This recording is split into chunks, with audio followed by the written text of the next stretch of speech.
ভিন রাজ্য থেকে এদেশে এসে দালাল সহযোগে বাংলাদেশে যাওয়ার আগে গ্রেপ্তার স্বরূপনগর থানার পুলিশের হাতে। দালাল সহযোগে বাংলাদেশে যাওয়ার আগেই উত্তর ২৪ পরগনা জেলার বসিরহাট মহকুমার স্বরূপনগর ব্লকের বিতারি হাকিমপুর সীমান্তের বিতারি বলফিল্ড সংলগ্ন এলাকা থেকে গোপন সূত্রে সংবাদ পেয়ে স্বরূপনগর থানার পুলিশ এক মহিলা সহ ৪ জনকে গ্রেপ্তার করে। জিজ্ঞাসাবাদ করে পুলিশ জানতে পারে তারা দীর্ঘদিন অবৈধভাবে সুরাটের আমেদাবাদ এলাকায় বসবাস করত।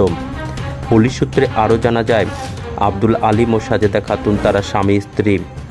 বাগেরহাট জেলায় বাড়ি তাদের এবং তাদের সাথে থাকে এমডি আলী আকবর, তার বাড়িও বাংলাদেশের নড়াইল জেলায়।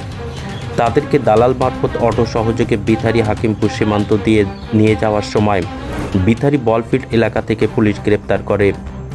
ওই দালাল অটো ড্রাইভারের নাম মিরাজুল গাজী, তার বাড়ি বিতারি পশ্চিম পাড়ায়। অন্যদিকে জিয়ারুল মোল্লা বাড়ি বাদুড়িয়া শায়েস্তানগর। সে গতকাল রাতে স্বরূপনগরের কাটাবাগান শ্মশান এলাকায় ঘোরাঘুরি করছিল।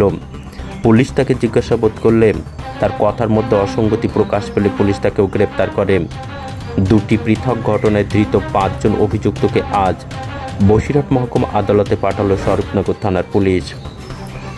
এমএস নিউজ বাংলা চ্যানেলের পরবর্তী খবর সবার আগে পেতে ইউটিউবে চ্যানেলটি সাবস্ক্রাইব করুন, ফেসবুক পেজ ফলো করুন, ফলো বাটন ক্লিক করুন, সেই সঙ্গে খবরটি ফেসবুকে প্রচুর পরিমাণে শেয়ার করুন।